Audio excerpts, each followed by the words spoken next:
I want to share something I have realized recently while watching a friend's toddler. It is that humans come prepared to learn. We thrive on new knowledge and new skills. We are hardwired for learning, but this is not what is implied by the system we were brought up in. All of my learning throughout my schooling was required, forced, compelled, and I bet that was your experience as well. This is something we need to heal from and unlearn. The question that comes to my mind is, would a baby learn to walk simply by observing everyone around them walking? Is it just some natural, inborn instinct in us? Or do we need someone to show us? Most people don't teach their infants to crawl, and yet nearly all infants do it. They figure it out on their own. I wonder if all learning could be likened to that process.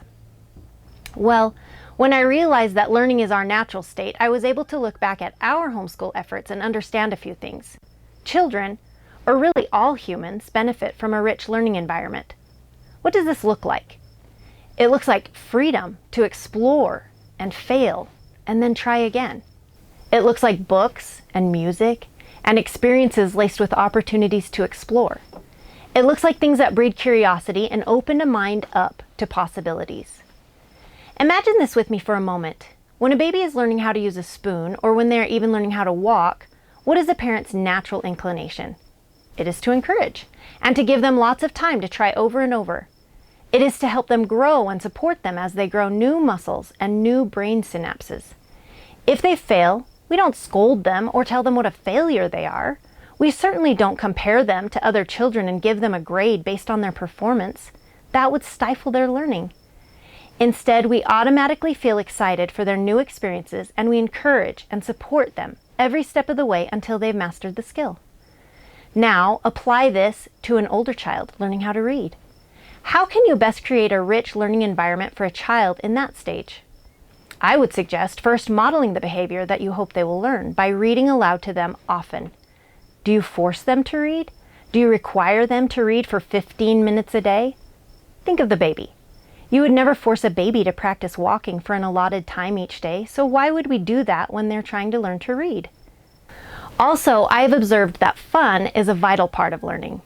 The moment it feels like work or like they have to, learning shuts down. I mean, isn't that how you feel about it too? So, once you've established a pattern of reading aloud and the child is in love with stories, you watch for readiness and interest in learning. And you provide the same freedom to try and fail and the exact same encouragement and support. And then, after that, do you throw them in the deep end by handing them a book like Little Women or Les Miserables? No, of course, you begin by playing fun games with letters and letter sounds. You continue to read to them, letting them follow with their eyes as you point to the words you're reading. You make it fun. This is admittedly a game of patience. It cannot be forced. It is never the same from one child to the next. And it does take attention and effort from the parent to notice when the time is right and how that child learns best. This is something that the public school cannot offer. Soon, the young learner is able to sound out simple words which will lead to simple sentences, and then they will read their very first book to you. And you will be so excited because you know that this is an important skill for life. When I realized that children are natural learners and that all they require is a healthy environment for learning, I could look back and see times when I had, by some luck and maybe some instinct, done this well. And I could see other times when I had been a requiring mom.